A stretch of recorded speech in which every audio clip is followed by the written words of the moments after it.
we are going to be talking about going global, traveling, getting now a global platform, which is exactly what we are having right now.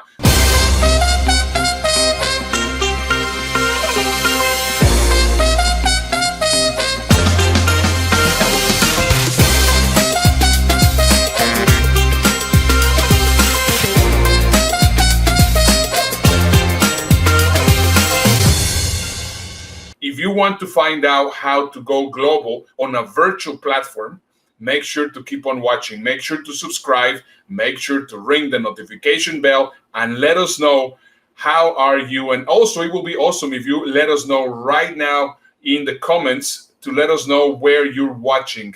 We're using virtual platforms, and we are reaching a very vast population. I mean, right now, when we were seeing the other day, Tony Robbins, he has done now, and there were about 140 countries that were live with him. So right now, I mean, if we are reaching 20, 30, 40 countries, it's just very interesting. So every single country has a different culture. Now, Dave, you and I, we have been expats for a good part of our lives. Indeed. And I'm a British expat. You're a Mexican-Dutch expat. You're living in the US. I'm living in the UAE. And I don't think that's by accident. I think we found where we feel comfortable. And that's why we settled here for such a long time. But did you have a problem with culture? Did you have a problem when you first moved to the US to fit in? Well, I had never really had any issues fitting in. I mean, I because I understand culture. But the problem is most people don't. And that's where they find it very difficult. I mean, not because you have traveled, that means that you have actually learned the culture. Not because you have been in several countries, that means that you really understand the culture. I mean, my parents have done a lot of traveling. I mean, my mom and dad were really crazy about traveling, and they will always come back to their little world. I know a number of people that, yes, they have traveled. They were always sheltered in hotels. They were always going to with tour guides. They were always having, the tour guide protection. In my travel, I had never really been like that. I've always wanted to really explore. I wanted to go where all the locals go. I always wanted to meet where the locals were eating. And that, I think, has changed tremendously the way that I see the culture. How about for you? Well, I've got to say that most of the travel that I've done has been through my speaking career. Yeah. So I end up in five-star hotels. And sometimes part of that is you end up getting a trip with the clients that you're working with, where they take you and show you roundabouts. And it's usually a tour guide experience. I'm not one for disappearing and going for a walkabout, because to be honest with you, Rastafarian goes missing on holiday is not a big headline that anybody checks for. So I'd rather be in places where at least they can say, oh yeah, let's check. Is it Bob Marley or Milli Vanilli? Yeah, we've seen him. So I tended not to wander too far from the beaten track. But, you have your own experiences. I mean, my favorite place on the planet is the Maldives, partly because I can't get lost. When you're on an island, you can walk around it in 5 minutes. And so all you've got is just blue, blue, blue. So I think it's different for everybody. You like the culture, and you're brilliant at languages as well. So you speak about 20 different languages or something crazy. No. I do one, English, badly, and that's it. No, I mean, I speak fluently 3, but I can get away with about 6 or 7. So that is very useful. I mean, I have done a lot of traveling before, but I mean, the place where I really felt myself completely identified with the culture was with the Dutch culture. For me, the Dutch culture, I think it is great because it's one of the most tolerant. So that means that they respect a lot of the cultures. I mean, over there, you really fit. In fact, I have a very interesting video here that I would like to show on how people perceive the culture in the Netherlands. Have a look. For me, it was like coming home. Like when I got to this country and I found out how direct people were, I was like, wow, these are my people. They tell you what they think. English are notorious for not saying what they mean. I'm not the kind of person who can catch what the meaning underneath their words. So it's really good for me personally. When talking to my parents over the phone, sometimes I explain things like in a very direct and short way, most efficiently as possible. yeah. Right? They ask me back, "Are you mad or something? Are you tired?" Because it's just not normal for them, and Yeah. I understand that. I noticed an ad at a train stop for clothes that the slogan was fit in to stand out, and that just caught me as something that I would never see in the US. That would just never happen. The US has so much more of a focus on you doing everything yourself than the Dutch culture. It seems like they feel more responsible as members of society. In here, people are just, more easygoing in a way. It's just easier to approach. Did you experience culture shock when you came here? I don't think people experience that. They're fun people to have drinks with, I think. They will end up, all drunk and then singing Andrea Hasse's songs. Till 4 in the morning. Till 4, yeah. Also, like in Brazil, we don't have time to finish. So don't plan anything after, because you're not gonna say to your guest, okay, It all boils down to the level of respect that people have to each other's time. You need to be very observant and not expect to just push your values on them, and if you listen and you observe and you watch, you will be able to integrate and be able to work that much quicker with Dutch people, I think. But that's any society. I love Holland. If I hadn't moved to Dubai, Holland was one of the places that I really wanted to go and live in, because when I went there, I felt I was home. Even though sometimes people spoke Dutch, everyone spoke English as well. And it was so integrated, so welcoming. People were so chilled out and liberated and open. And it just felt instant like a place where I could have easily lived the rest of my life, or at least for another 10, 15 years. Yeah, it is a fantastic country. One of the things which, we noticed there, Dutch people are extremely direct. And the moment that you live there for a little bit of time, you start actually liking it. But then, of course, a lot of people perceive it as rude. I mean, right now you have seen me, whenever I am giving feedback to somebody, I just boom, hit them in the middle of the forehead with their feedback. And, it is actually refreshing to be able to be as direct as that. Also, what I think it's incredible is the tolerance. And I think for me, the two places where I have seen the most tolerance in the world, one of them is Amsterdam. Once again, I am making a big distinction between the rest of the country and Amsterdam itself, which of course it will happen the same thing in Rotterdam, or it will be also in Utrecht, the three major cities of the Netherlands. And the other one would be Dubai. Dubai, the moment that you arrive there to Dubai, you understand that that Dubai is a melting pot. While, for example, here in the United States, I had never really felt that it is a melting pot, but more than anything, it is a salad bowl. So you have all sorts of ingredients that never mix, while in Dubai, they really melt together. And that's, I think, one of the biggest distinctions that we can have from being an international traveler and having lived in several countries. That's completely true. One of the things I love about Dubai is I couldn't tell you where most of my friends come from, but I know that most of my friends, or a fair chunk of them, have married foreigners from a different country. And literally we'd look like a Benetton advert. You just get so many different nationalities and colors all sitting around in married couples or unmarried couples. But the fact is, nobody cares. So when somebody turns around to you and says where you're from, it's not being nosy and horrible and you shouldn't be here. It's literally, oh, well, you must have a festival coming up soon and you must have some really interesting food and some music. And I wonder if I can get to know you better. I just want to be able to understand what I'm missing out on when I get to know you. And that's something that's really important in Dubai.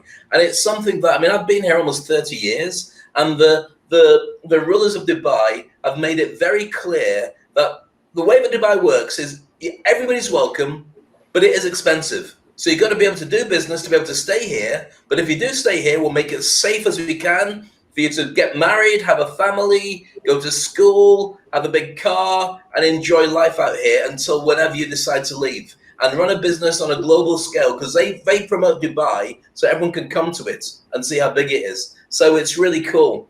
But the biggest challenge, I think, for many people is bringing where they're from to Dubai and not allowing it to work for them. So typically, Americans and Brits tend to be the worst. And I can say this as a Brit, and you can say this as somebody who lives in America. Often people come over to do business, and they don't realize the subtle levels of what business is in Dubai. So they'll sit down and say, this is the way it's done in the UK, or this is the way it's done in the US. And then they'll do a deal, and they'll walk out saying, got the contract. I say, right, you got the contract. Did you really? Yes, he said we're going to do it. Oh, okay. So did he pay you? No, but I trust him. He said it was fine. What, you mean you didn't actually get a contract then? Well, he said it was okay. And so what it is people don't like losing face. So people will say to other people, yeah, sure, not to offend them. But until it's in your bank account, it's nothing. So Dubai's got a really sophisticated and massive business hub on every level, but you got to understand it to be in it. And one of the things that I love, one of my favorite TV shows of all time, is one that was inspired and run by Ricky Gervais and Stephen Merchant, of course, Ricky Gervais, who wrote The Office and all the rest of it. And Carl Pilkington is a character who was actually the producer of his show on Radio Manchester or whatever it was, Radio X or whatever it was on before. And Carl Pilkington is a gem because he should be Dutch. He tells everything like it is. He's incredibly funny. He's offensive about himself more than anybody else. And he literally had an incredible show called An Idiot Abroad, where if you can imagine a pinball machine, imagine being the pinball that bounces around everywhere. That's Carl Pilkington, and his head looks like a pinball. So I think we should lead into that next. The seven wonders of the world. Christ the Redeemer. The Taj Mahal. The Great Pyramids. Truly man's greatest achievements. But there's one man who sees them differently. If that was on my road, the council would be on it. They'd go, get that down. It's a death trap. Carl Pilkington. It's like a pylon. I don't know the politically correct term. Moron, I think. He is a round, empty-headed, chimp-like, mank moron. Buffoon, idiot. Is that normal? And he's a friend. Oh. We've often described him as being like some kind of real-life Homer Simpson. Homer is small-minded, petty, but at his core, a good person. And lovable, absolutely lovable. It's like a game of Jenga that's got out of hand. I can't get enough of him. Is everyone going to be wearing this? He's a typical little Englander, and he doesn't like going out of his comfort zone. Bollocks are squashed. I just think that it'd be amazing to send him around the world. What we'd like to see is him experience other cultures, other peoples, and see if in any way we can change his outlook on the world. I've been to many exotic places. I genuinely think travel broadens the mind. I want him to hate it. I want him to hate every minute of it for my own amusement. Nothing is funnier than Carl in a corner being poked by a stick. I am that stick, and now I have the might of Sky behind me.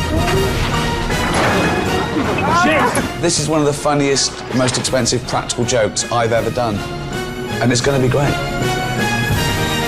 Let me go home! Oh, Jesus Christ! I absolutely love that show. I've watched it. There's 3 seasons of it, and it's just brilliant. Some people might find it offensive, but the offense is really about him, not about anywhere else. And he travels the world. You must have found it funny because you recognize most of the places that he goes to. Yeah, I think it's also very funny. I mean, it's just also very funny to see, the way of thinking when people take their way of thinking into another country and then try to transplant it into another country without really understand what the culture is all about. That is just very, very funny. I was just checking just before the show who was actually the most traveled person in the world, and I mean, he's an American, and he actually has it. I mean, he made a lot of money in the .com bubble, and right now all he does is travel.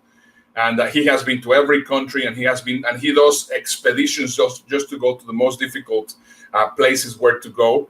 And it is just very interesting. I mean, he does the traveling, but he doesn't really get himself into the culture itself, which, for example, for me, I mean, yeah, I am the close to the 300, 240 something, whatever it is. But for me, the most important thing is really getting myself into the country. You are saying, well, I don't really want to get myself into the off the beaten, on the beaten, how is it called? Off the beaten path? Off the beaten track. Off the beaten track. I do like getting off the beaten track and going and getting and understanding how people are really thinking. So if you're watching right now the show, let us know, how do you like to travel? Would you like to be, of course, in the protected environment in the 5-star hotel and always in the protected environments, or do you really like to check around different kinds of cultures? Hi there. Hi. Nice day, huh? Yeah, finally, right? Where are you from? Your English is perfect. San Diego. We speak English there. Oh, no. Where are you from? Well, I was born in Orange County, but I never actually lived there. I mean before that. Before I was born. Yeah, like, where are your people from? Well, my great-grandma was from Seoul. Korean. I knew it. I was like, she's either Japanese or Korean, but I was leaning more towards Korean. Amazing. Yeah. Hamshasina. There's a really good teriyaki barbecue place near my apartment. So I actually really like kimchi. Cool. What about you? Where are you from? San Francisco. But where are you from? Oh, I'm just American. Really? You're Native American? No, just regular American. Oh, well, I guess my grandparents are from England. Oh, well. Hello, Governor! What's all this then? Top of the morning to you. Let's get a small tea. Double, toil and trouble. Mind the gap! Beware Jack the Ripper! Bloody hell! Pip pip! Cheerio! I think your people's fish and chips are amazing. You're weird. Really? I'm weird? Must be a Korean thing.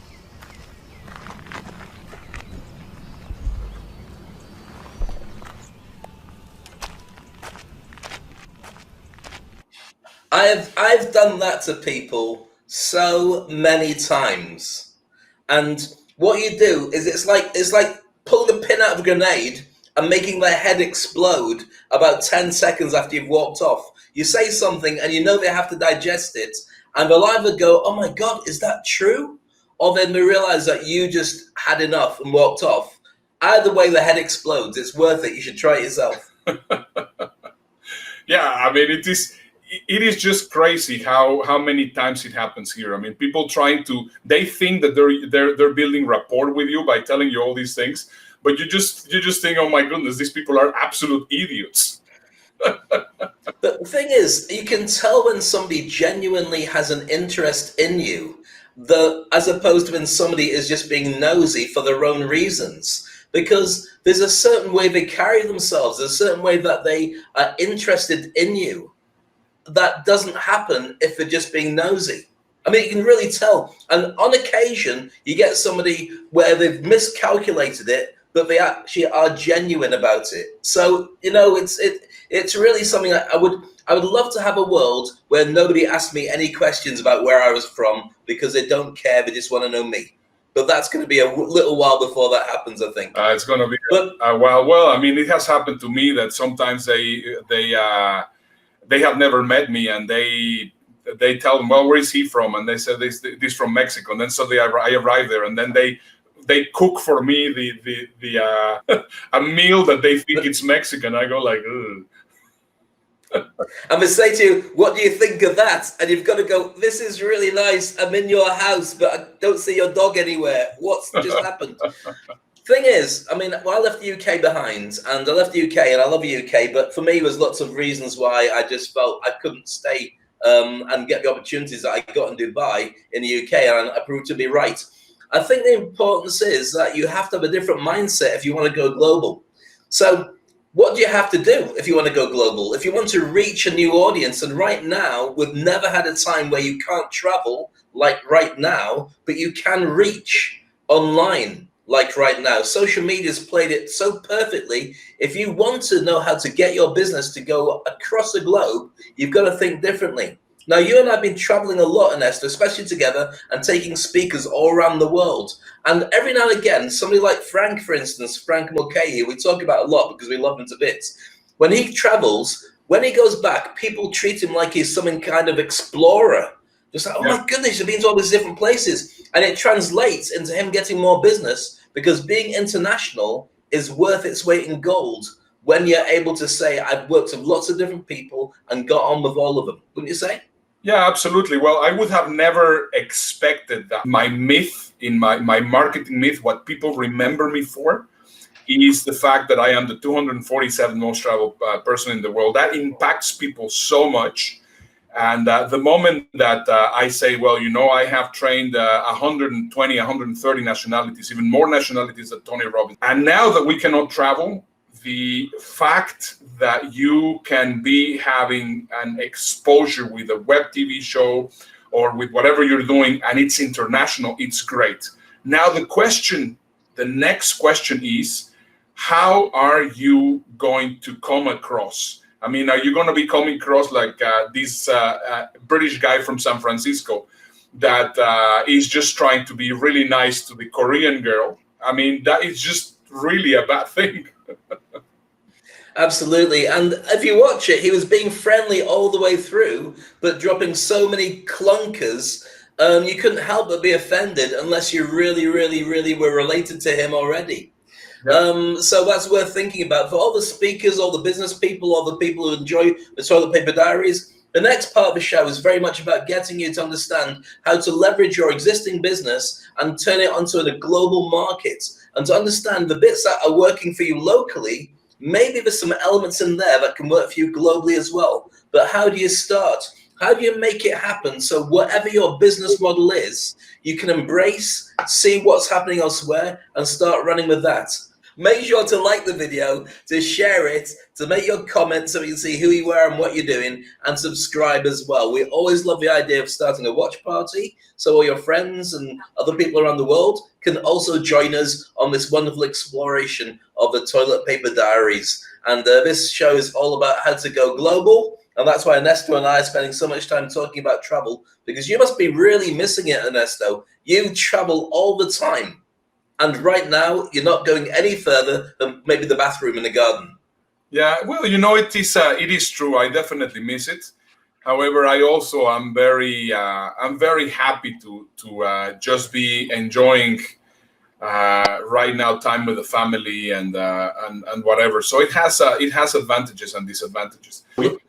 We're talking about how to go global. Now, one of the best global brands on the planet is Starbucks, who sits alongside the likes of McDonald's and Burger King as brands that when you go to any country, you can find them. Now, one of the things about Starbucks, for many people, and McDonald's as well, is they will only end up, people when they travel to countries will only end up going to those brands because they recognize them wherever they go. So what you have to do when you start creating your own brand is realizing that it has to be standardized, but it also has to tap into what people really like. So some things are global and some things are particular. Now, one of the things we're going to look at in a moment at a video of what Starbucks does really well, but one of the most telling lessons about effectively traveling was Alexander the Great, who was about, in his early 30s when he conquered a huge part of the world. Now, one of the things he used to do was he would name cities Alexandria, wherever he went, he just named them. But what he had as a way of making them work was once he'd conquered somebody, he'd turn around to the conquered people and say, put my flag up so everyone knows that you belong to me, but just run the country in my name. Do it the way you've always done it. I'm not going to try and give you my culture, my way of doing it, because these are your people. I just want you to know that this is my country and we'll have trade relationships as a direct result of that. It's really smart. And if you look at the likes of your McDonald's and people like that, whenever you travel to a different country, you'll find they've got a special dish, made for the local market, which comes way back from that experience.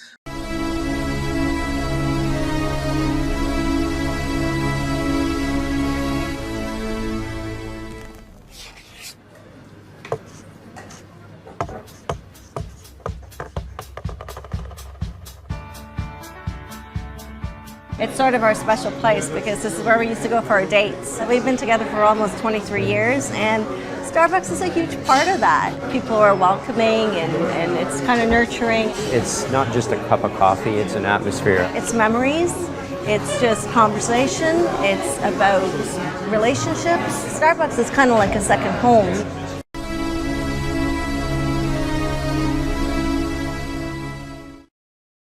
So the perfect Starbucks experience for me would be walking in. So I'm opening the door. I walk in the door. And there is an open seat, and it's the window seat, and the sun's coming in. I get a nice big smile from everybody who works here. Not only are you recognized, but you feel valued. The barista asks me how my day is, and they tell me something about their day, and then we laugh. Not only am I just a face you remember, but you actually remember something about me. I come down here with other people. They have the names written on the cups basically before we even get to the caps. When they know you and they already have your drink put aside, I love that. You feel pretty special, like, you know, somebody crowned you queen for the day or something, right? You get that perfect first sip. This is just the way I like it. When I leave, the barista says, "Bye, Milan." And I say, "Bye." Insert barista's name. Getting my name wrong at the bar. My name's Dave, it's a pretty generic name. I think for me, its biggest thing, which is the most difficult thing, is just to treat every customer like they're so special. I may be your 100th customer, but you're my first barista.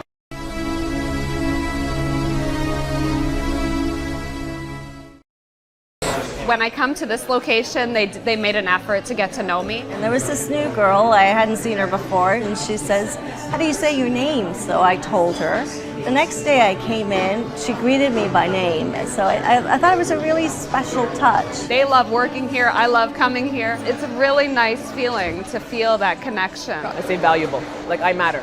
When I walk in, it's like they know me. But one of the baristas was there, and I observed this old guy came in, and she asked him where his wife was. What she didn't know is the wife had passed away, and he started to tear up. And she came around and she gave him a big hug, and it was the nicest thing because he obviously felt safe enough to share with that and to cry. And I just thought, that's a special barista. You will find a way to connect with somebody because it's coming from your heart.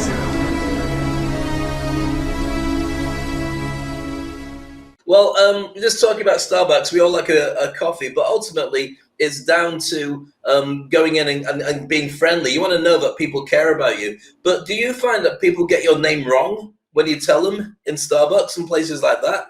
Where they try and write your name on, you tell them, and they write something completely different. Well, that is done on purpose. I mean, for me, I think the reason why I like this video a lot is because they go across the board with different cultures and different races and different ways of being. And one of the things that Starbucks does well, even though it's a little bit difficult to actually control the franchises, is to make sure that everybody's welcome, that everybody feels comfortable. And that's the whole thing about the culture. If you want to be somebody that understands cultures, you need to be somebody which is incredibly tolerant, incredibly accepting, incredibly open-minded, completely non-judgmental. You should not be seeing, well, you know, this person's black, this person's Indian, this person's Asian. You have to see everybody as a human being, and that I think is incredibly important in order for you to become international. I think this video, that's the message that I think it wants to carry across. That's going to help you become global. I agree. And one of the places that is a global hub is Dubai. And I've been here for 27 years, not by accident. It's because of the fact that wherever I travel around the world, I can't wait to get back to Dubai because it just feels comfortable. It feels like home because there's certain things you'll get when you travel that's so different until you come back to Dubai, and they're neutral and they're good and they're comfortable. And it's one of the things that Dubai has, because the actual local population of people from the UAE is tiny in comparison to the amount of expats that live here. But they've all been trained from a very young age to be custodians of the culture and welcoming to everybody else. So you'll see them as the first people when you get off a plane. In the customs, you'll find them when you go into an office. You'll find them all over the place, and every single one of them is a custodian, regardless of how affluent they are. And there's a lot of money amongst the locals in this country. And I think it's because their brand is so significant. Because as a person, if you're from the UAE, not only for many years was it like a number of times it's been the most popular passport on the planet, but their people are trained to such a level that they're being used as cultural ambassadors and being cherry-picked to go to different countries to get strong positions just because they know so much about the world. Yeah. And I find that fascinating. And whenever we have people in Dubai, speakers, and we're teaching them all about what Dubai is about, what's made it so successful, you always take them to one particular place. Why is that? Because I think it's incredibly important that they get rid of all their prejudices, of all their misconceptions, and that I think it's incredibly important. I think it is very important for people whenever they're going to travel. Every time that we have actually in our channel, one of the most popular videos that we have in our YouTube channel is Dubai safe for women? It's an interview that I did with Patty Alfonso, and it has over 8,000 views. And it is a concern when people are going to be traveling, when people are going to be doing business around the world. They're gonna be well, you know, I heard in Fox News, or I heard in you know, the media that it's extremely dangerous. And you go like, for heaven's sake! I mean, Dubai is one of the safest countries in the world. How could you be worried about it? And the reason why that happens is because we have a ton of misconceptions. So whenever we bring speakers to Dubai, besides giving them a complete cultural understanding, we take them into the Sheikh Mohammed Center of Cultural Understanding. If you are not familiar with the Sheikh Mohammed Center, let's just show you here our friend Nasif. He's there, and he's going to be telling you a little bit about what they do. Have a look.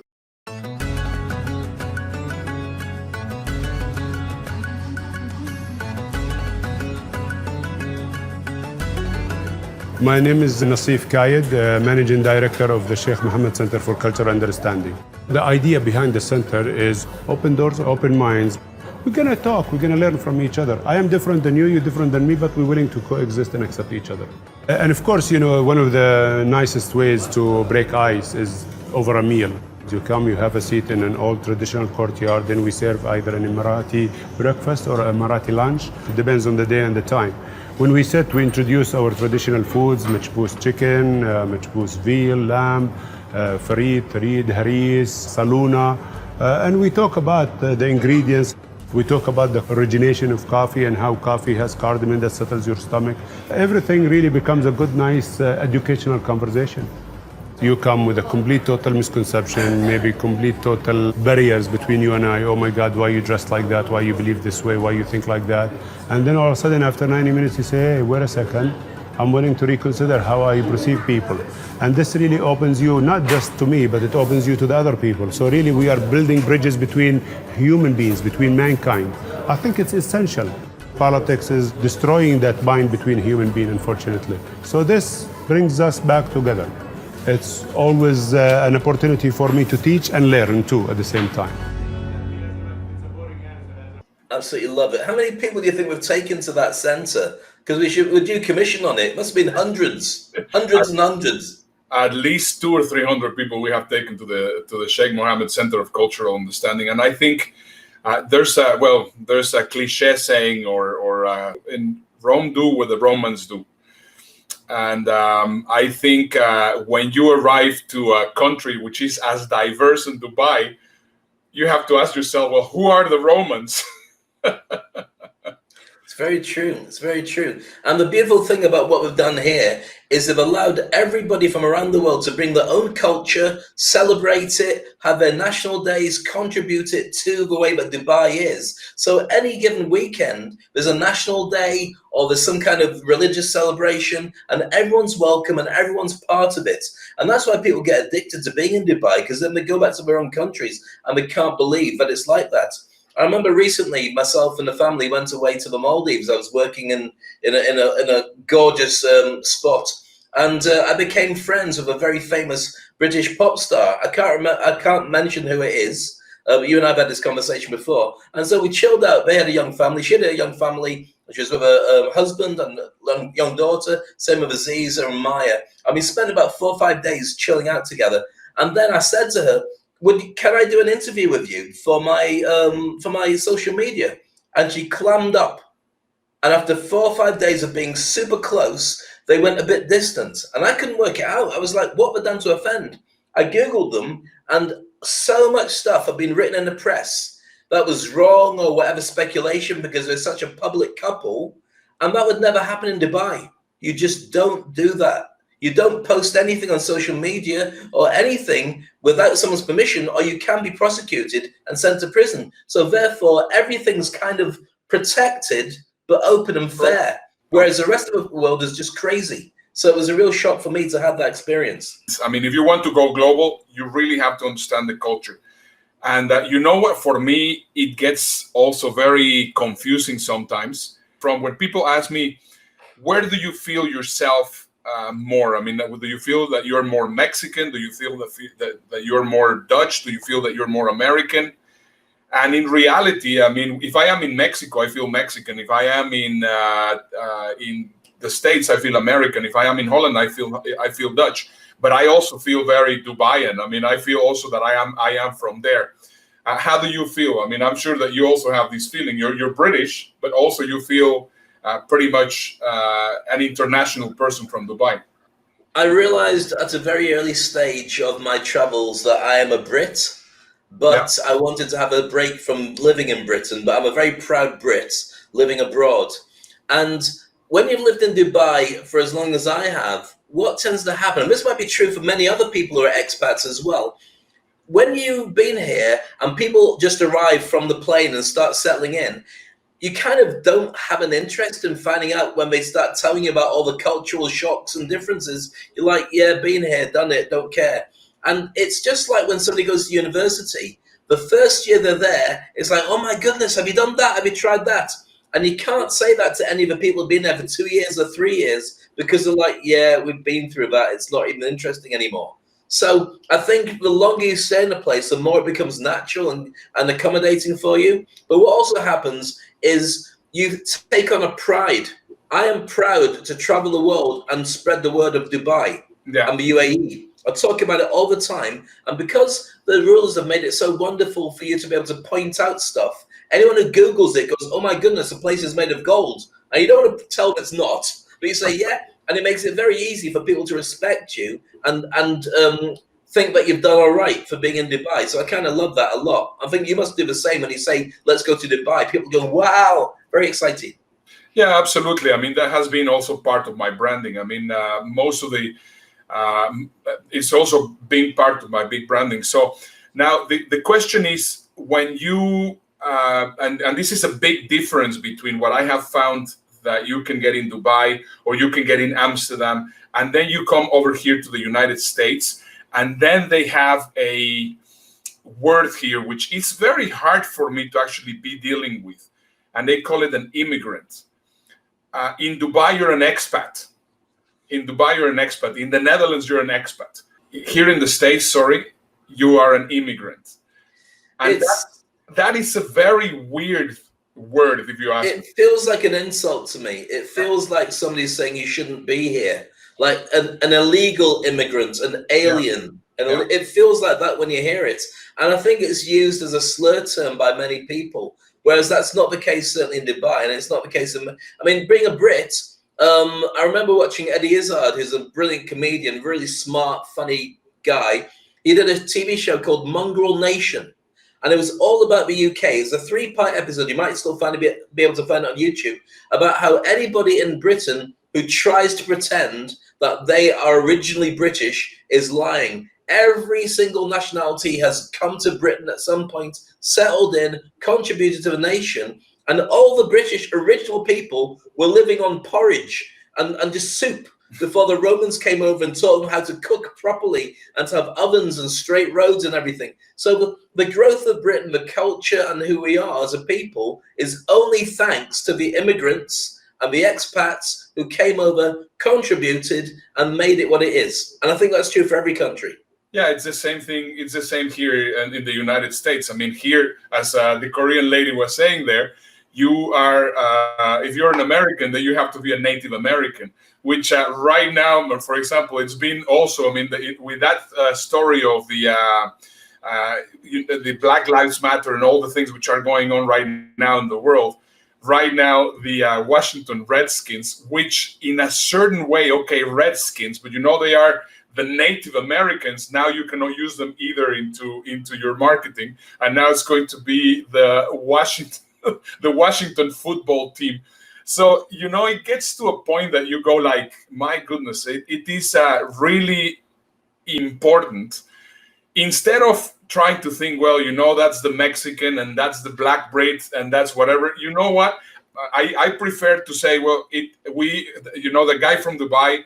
Or Dave or Ernesto. I mean, I don't want to be fit into one category.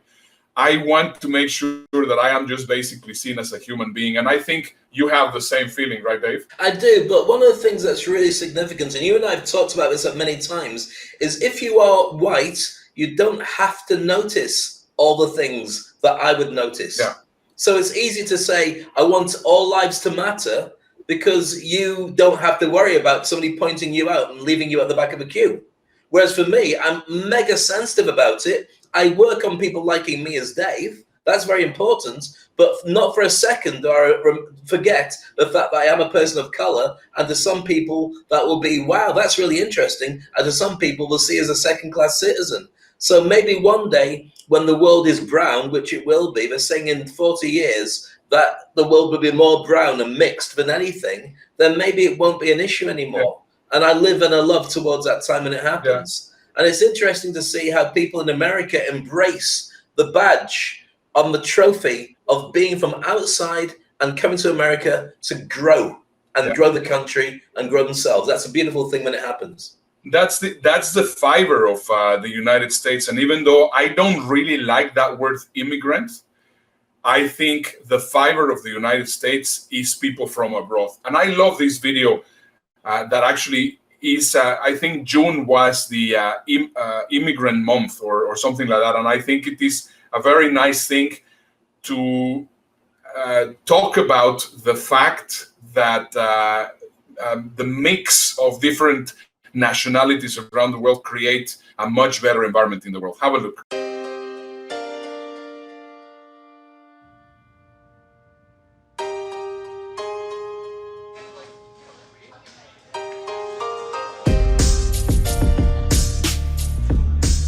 I came to this country by accident, not knowing anything about it, really. I mean, obviously, America's influence infuses the world greatly, but I felt really at sea for a while, trying to find my feet. I lived in a very sort of big kind of Mexican American community. In fact, I spent a good part of the early 80s pretending to be Mexican because I thought that it would make Americans treat me better.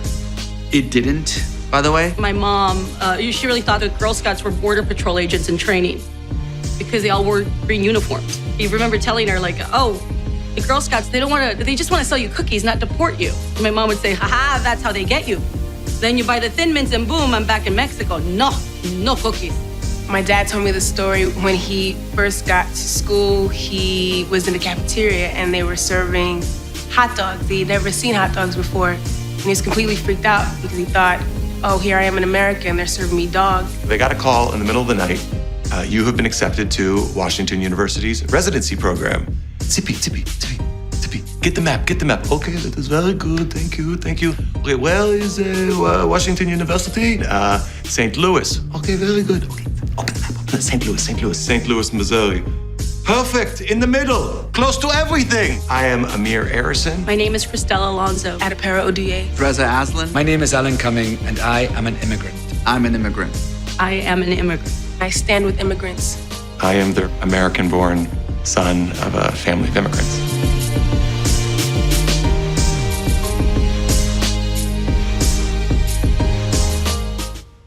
just like when people have a challenge with the term Black Lives Matter, you have to say black for people to realize that they have to get over it. With that, you've got to say, I am an immigrant, so there's nowhere left for people to go saying, well, no, you're not. No, you are. You're an immigrant. Deal with it. Okay, I can deal with it. Done. Now let's bond. I think it's important to feel like that, which is why they've done that, which is great to see. It's great to see. Yeah, and that is fantastic. And I think now, just to close this episode, we have a nice video from a young guy, which is very enthusiastic about traveling. I got very interested because he has the exact same country count when he did this video, 126 countries. And he's saying, well, I would like to go to 193, which are represented in the United Nations. There's 2 countries which are not represented in the United Nations. One of them is Taiwan. The other one is an island, I think St. Pierre and Miquelon, which for some reason is not associated with the United Nations, or I'm not sure exactly if I'm saying it correctly, but it's another country besides Taiwan. But anyway, he won't be able to actually get his goal because of the corona. You sound like you're really happy about that as well. I think it's just I keep my trophy. I have.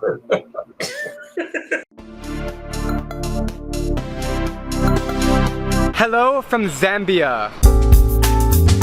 So as you could probably guess, I like to travel. I love to travel. Travel brings me happiness.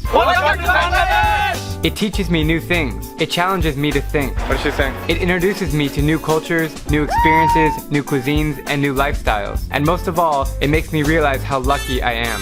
As of today, I've been to 126 countries, all of which were visited over the last 6 years since I studied abroad in Prague. That leaves just 67 left to finish my goal of visiting all 193 countries as recognized by the UN. And after my current Africa trip, I'll have 59 left. If I stay on the same pace of travel as the last few years, then my timing will be just right to finish all countries by mid-2020. Every single country in the world by 28 years old. The countries I have left, the ones you see in gray, which are mostly in Africa, Oceania, and the Middle East, are the most challenging ones to visit in terms of visas, planning, expense, and accessibility. But I can't wait for the ride, and this camera is coming with me every step of the way. Are you jealous, Ernesto? Are you jealous? He's half your age and he's traveled a lot of places, same as you. I landed in Zimbabwe. He was saying that he was in Zambia. I landed in Zimbabwe. Zimbabwe was my 100th country, and it was in the year 2000, so that was 20 years ago. So I was around his age when I crossed the 100 when I had the 100 countries. So yeah, I mean, today I think it's been an interesting episode, just sharing experiences about us being immigrants or expatriates and culture, and more importantly, I hope that what we have brought for you is an understanding that we need to be more tolerant, we need to be more open, we need to be more accepting from different cultures, religions, colors, of different tones of people, of wherever they're coming from, and just try to really be as accepting as possible so that we can really get our business to become global. I think you've said it exactly as it is, Ernesto, because here's one of the things, it's an age thing as well. If you look at all the Black Lives Matter protesters, you've got all different nationalities, colors, whatever going on. It's an older thing to stick with your own people. Everybody else from a YouTube and from a Facebook and Twitter and TikTok and LinkedIn generation is already used to having friends all around the world. So that's a great place to start. And if you want to run that business that has a potential 7 billion people as your potential customers, then realizing that going global is the only way forward is going to be a great start for you.